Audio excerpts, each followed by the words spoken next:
People ask me what composes the Tea Party movement. The Tea Party movement is composed of those citizens of the U.S.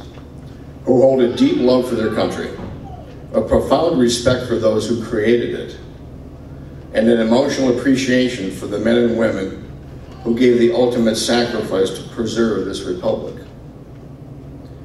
We are inexperienced in politics. People who were shocked by what we saw, witnessing nightly on the news, what was being done to our nation in front of our very eyes. We were shouting at the news anchors, offended at what was happening, astounded at the attempts to transform our nation from a free market capitalist economy into a Euro socialist model. We are of all ages, races, and gender, parents and grandparents, average everyday citizens who felt powerless and wanted to do something to save our traditions, our culture, and our very country, our way of life. The Tea Party groundswell offered the vehicle in which we could all band together to be heard. The largest among the Tea Party organizations, like I mentioned earlier, that comprise this movement is the Tea Party Patriots. There are well over 3,500 organizations coast to coast. Tea Party groups just like this one. It's not tied to, it's not controlled by either party. I left the RNC in 2005 in a letter I wrote to the director, I think Haley Barber had at that time, and I told him, until you guys get back on track with my founders, goodbye.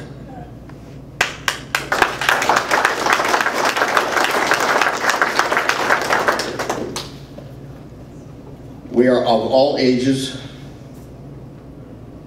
and the largest Tea Party movement is comprised of people 65, 70 years old and people 6 and 7. If you've ever seen footage of the 9/12 event in 2009 on the Mall in Washington, D.C., where we marched down Pennsylvania Avenue, my wife and I put together a motor coach of 51 people from around Evansville. And if we had only known that in the last 2 weeks before that event, we could have filled 2 more buses because people were calling every day. We were pushing people to Bloomington, to Louisville, any place there were motor coaches to be filled. And no matter what you read in the press, the best estimate I can garner from the people I knew who were there and worked for the Park Service and the Police Department in DC, estimated approximately 1.6 to 1.7 million people.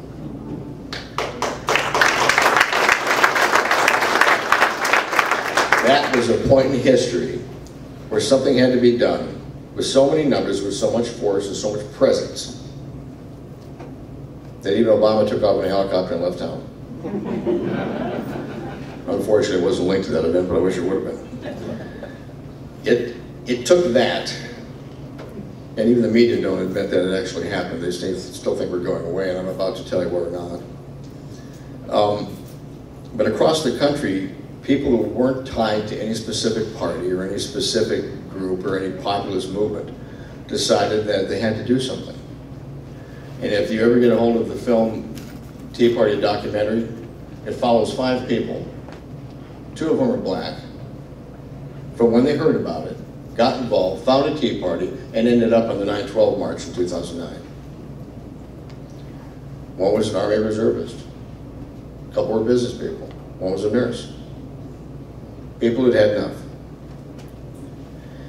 It is not supported by oil, the insurance industry, or the pharmaceutical industry. It took me almost a year to get a reporter for the Evansville Courier and Press after we started doing tea parties down in Evansville in 2009 to actually admit that when we had to get together to do signs for a rally, we actually opened our wallets and bought pizza. Because they kept on asking me, where's your money come from? From everybody's wallet that's a member of the group. This is grassroots, Tom, I told him. The same guy who asked why we were down at the city council meetings every Monday night to try to find out what happened to our homestead credit on property taxes when they all of a sudden took it away. Well, because we did that, $5.3 million disappeared from 47,000 homeowners in Evansville and Vanderbilt County. But we got half of that back, and we got it reinstated. But I told Tom, I said, the people that are crushing this room in the Civic Center in Evansville in room 301 with the city council meetings don't want to be here. They want to be home with their families over the dinner table. They want to be out the ball field with their son or their daughter, watching a soccer game.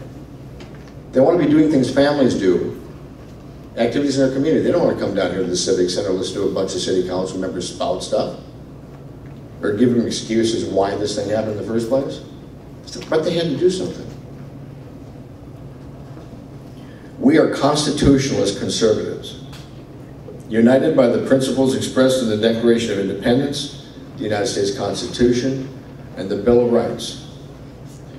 We are a bottom-up grassroots movement building on the realization by ever more Americans that our liberties and prosperity are in danger from forces within and without our nation.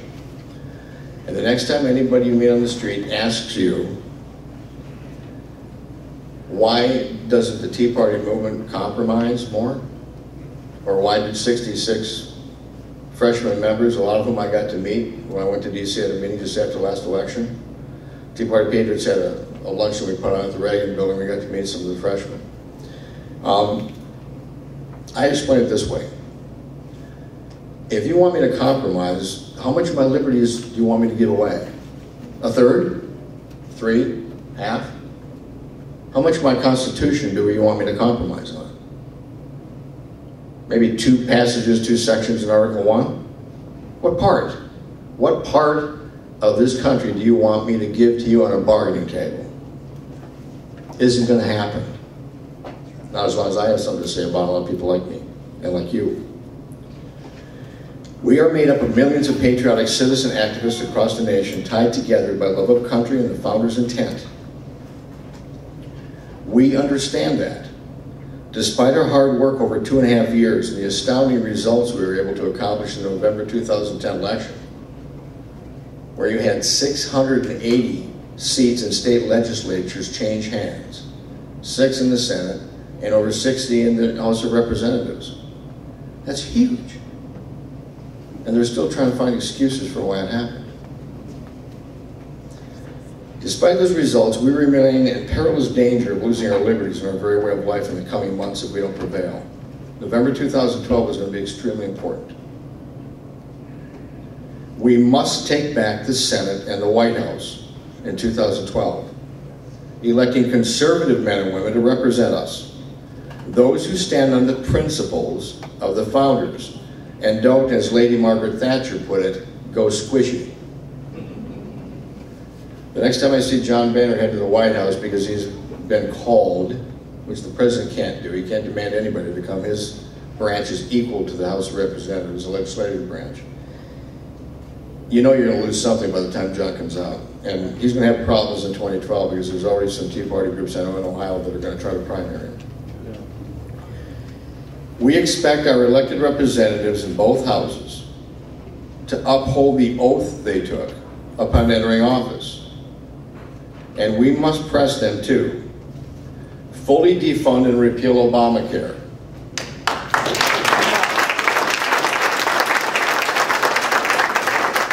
Prevent any future raising of the debt ceiling. Freeze all new federal spending in 2008 or earlier levels. Halt federal raids on the Social Security funding. Ban earmarks permanently. Outlaw federal bailouts of corporations. Return unspent stimulus funds to the taxpayers. Make all of the so-called Bush tax cuts, which are the tax level. They're not Bush cuts. They've already been cut. Until they're replaced by the fair tax or a flat tax. Yeah. We expect them to abolish the death tax and abolish the capital gains tax.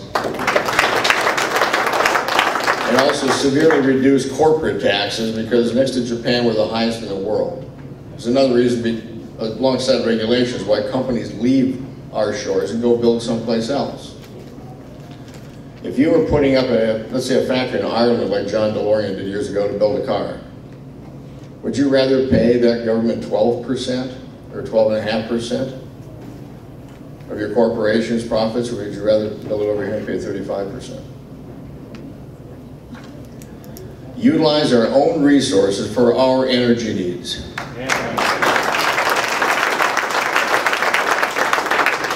Fully secure our national borders. Abolish redundancy between departments. Did you know there's 47 different agencies that decide on teacher pay and performance? And you can duplicate that from the Department of Education, Department of Energy, ad infinitum.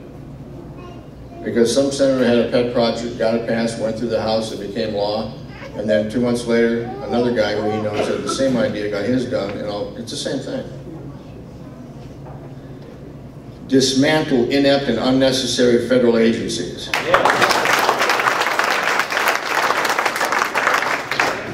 Education has steadily headed downhill since the Department of Education was given as a gift to the teachers union by Jimmy Carter in 1976.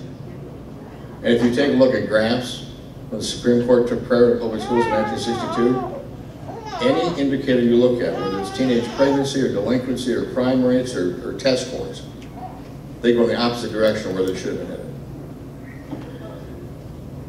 Respect the original intent of the founders and fully restore the power and supremacy of the Constitution.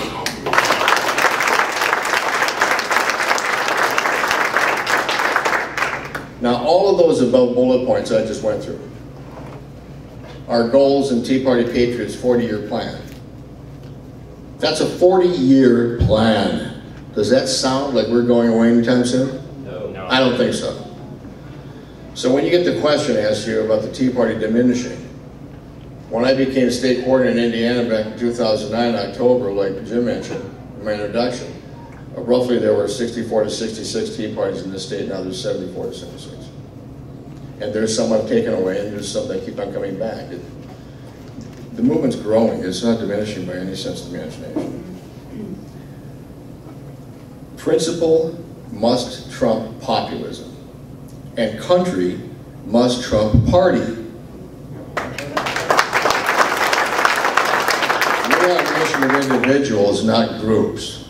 And I got into a tussle one night over some liberal I was talking to. I can't remember what he looked like, really.